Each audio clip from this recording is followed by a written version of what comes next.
Investment is don't lose. And the second rule of investment is don't forget the first rule, and that's all the rules there are. I mean, if you buy things for far below what they're worth, and you buy a group of them, you basically don't lose money. या तो मैं एक millionaire बनूंगा 35 साल से पहले, या तो ऊंची बिल्डिंग से छलांग मारूंगा। ऐसे ही कहा था दुनिया के सबसे बड़े इन्वेस्टर, जिन्हें वर्ल्ड के टॉप 10 बिलियनर्स में गिना जाता है, मिस्टर वॉरेन बफेट ने। जब वो बहुत छोटे थे, इस महान कलाकार 30 अगस्त 1930 में अमेरिका का ओमाहा में पैदा हुआ। वॉरेन बफेट के फादर हॉवर्ड बफेट एक स्टॉक ब्रोकर और पॉलिटिशियन भी थे। उनकी मदर एक हाउसवाइफ थी। 1930 में अमेरिका में क्राइसिस चल रहा था। उसी समय में वॉरेन के फैमिली उनके सारी सेविंग्स को खो दिए थे। बचपन से ही वॉरेन ने अपने फैमिली को गरीबी में जीते हुए देखे, और वॉरेन के बचपन से ही इन्वेस्टिंग और बिजनेसेस में इंटरेस्ट थे, और वॉरेन को अपनी छोटी उम्र से ही रीडिंग्स में और मैथ्स में बहुत अच्छे थे। लेकिन उस समय परिवार का हालात खराब था, तो उन्हें door to door Coca Cola sell करना पड़ा। लेकिन वॉरेन का फैमिली भी ज़्यादा रिच नहीं थे, और उस समय भी आज की जैसा इतनी अच्छी इनोवेटिव टेक्नोलॉजी भी नहीं था। तो अभी एक क्वेश्चन आता है कि वो इतने बड़े बने कैसे। तो आइए जानते हैं इस वीडियो में वॉरेन की first business journey. At the age of 6, जहाँ बच्चों की समझ ही नहीं होता, और उसी उम्र में वॉरेन उनके ग्रैंडफादर को अप्रोच किया कि उनके लोकल ग्रोसरी का कोका कोला वो अपने नेबरहुड में सेल कर सके, और ग्रैंडफादर एग्री हुए, और जल्द ही वॉरेन उनकी स्मॉल बिजनेस में और भी बहुत कुछ आइटम्स को ऐड किए, जैसे कुछ च्युइंगम्स, कुछ मैगजीन्स को ऐड किए, और वो डिसेंट प्रॉफिट खुद ही कमाने लगे। और एट द एज ऑफ 11 वो अपनी सेविंग्स को इकट्ठे करे लगे और अपने फर्स्ट स्टॉक को खरीदने के लिए, और वो इन्वेस्ट भी कर लिए ऑयल और गैस कंपनी में। पर कुछ ही समय में उनके शेयर्स का वैल्यू $38.25 हुआ, बट कुछ समय बाद शेयर्स का वैल्यू ड्रॉप करके $27 पर शेयर में आया था। और तभी उनके फर्स्ट फेलियर सामने आया। बहुत एंजाइटी में थे, और उन्होंने पेशेंस के साथ होल्ड करके रखा, और उसके वैल्यू बढ़ के $40 तक पहुंचा। उनको बहुत अच्छा प्रॉफिट मिला, बट उनको यहाँ से बहुत बड़ा लेसन सीखने को मिला। जब उस शेयर को सेल किया कुछ ही समय में, उसके बाद कुछ ही समय के अंदर उस शेयर का वैल्यू $40 से $200 तक पहुंचा। कुछ ही दिन जाते न जाते ही बफेट फैमिली वहाँ से वाशिंगटन डीसी चला। वहाँ जाते ही बफेट अपनी एक जॉब पता है, वहाँ उनको न्यूज़पेपर डिलीवरी करना पड़ता है, बट वॉरेन उसे उस समय सेटिस्फाइड नहीं थे, और एक अनदर जॉब करके कॉम्पिटिटर्स के साथ बफेट $179 पर मंथ कमाने लगे, जो कि आज के हिसाब से $3,000 से भी ज़्यादा की अमाउंट है। उसके बाद बफेट उसके अर्निंग्स को और सेविंग्स को से एक पिनबॉल मशीन खरीदा। उसके बाद और 2 पिनबॉल मशीन खरीदा। खरीदने के एक हफ्ते बाद उन तीनों पिनबॉल मशीन को वॉरेन सेल कर दिया, और उसके बाद ही वॉरेन को ओवरऑल $1,200 तक प्रॉफिट मिला। जब उसके बाद वॉरेन अपने फर्स्ट प्रॉपर्टी को खरीदा, और यही नहीं, वॉरेन का सबसे क्रेजीएस्ट थिंग, वो सिर्फ 15 साल की उम्र में अपने फार्म हाउस को खरीदा। सोच भी नहीं सकते कि इतना कम उम्र में एक बच्चा जहाँ पढ़ाई लिखाई में रहता है और कोई भी चीज़ सोच ही नहीं सकता, और उसी एज का बच्चा एक प्रॉपर्टी भी खरीद लेता है, साथ में फार्म हाउस भी। कितने गजब का टैलेंट था उनके पास। और ऐसे ही शुरू होता है वॉरेन की असली जर्नी। आफ्टर ग्रेजुएशन, जहाँ लोग सोचते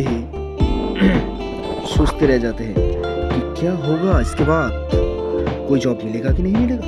और उसी टाइम इन 1947 बफेट शुरू करता है उनके फुल टाइम स्टॉक ब्रोकर की जर्नी। उसके बाद ही बफेट को एक बड़ा रिजेक्शन का सामना करना पड़ा। MBA करने के लिए हार्वर्ड में उनको रिजेक्टेड कर दिया गया, लेकिन वो रिजेक्शन ही उनके लिए एक बहुत बड़ा ब्लेसिंग बना। उसके बाद बफेट कोलंबिया बिजनेस स्कूल में के एक टीचर बेंजामिन ग्राहम उनके लाइफ को ही चेंज कर दिया।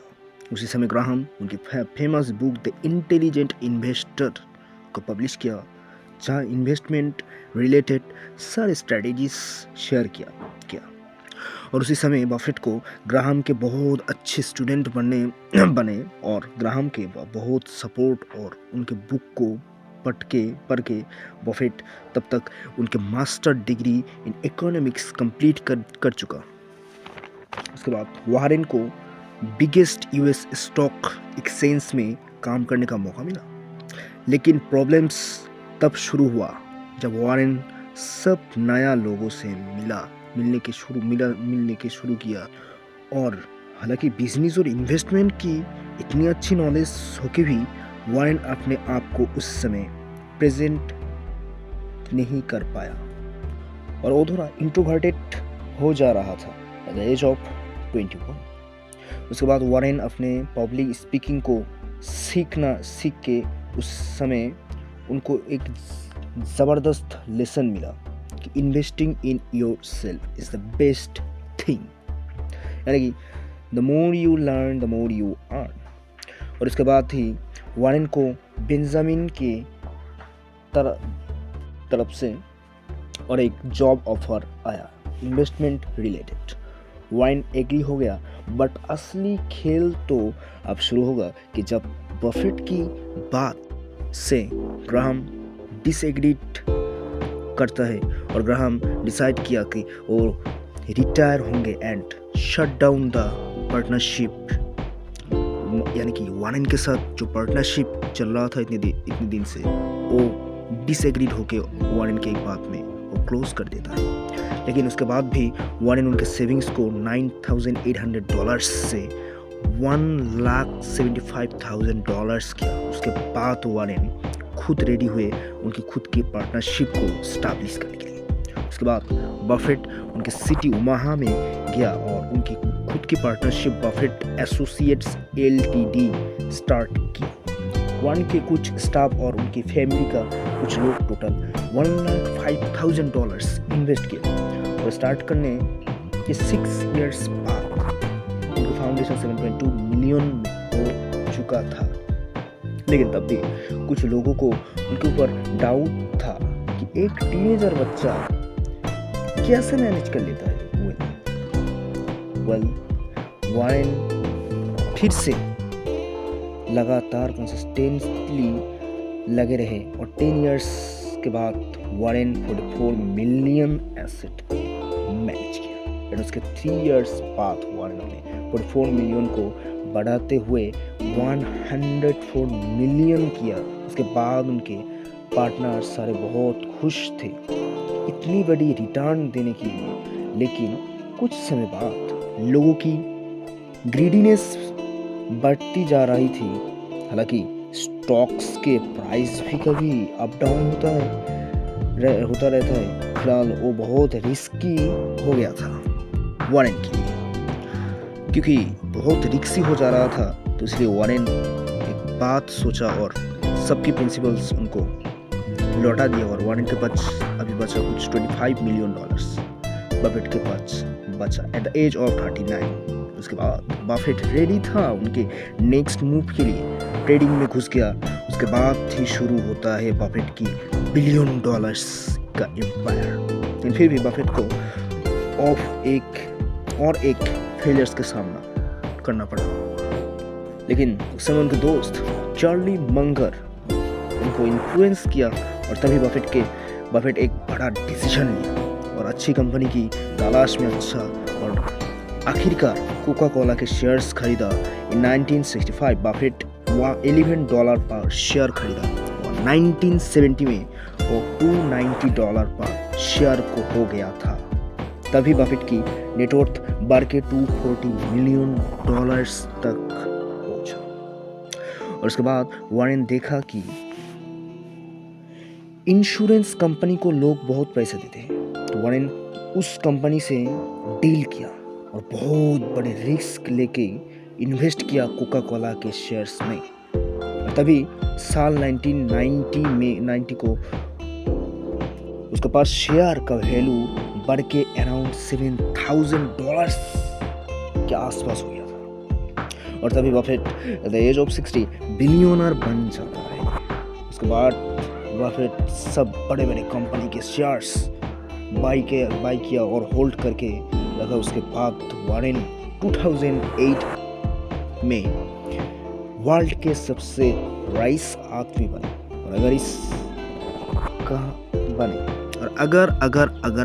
इस कहानी को अच्छी लगी है और कुछ सीखने को मिली है तो ज़रूर इस चैनल को सब्सक्राइब कीजिए, इस वीडियो को एक लाइक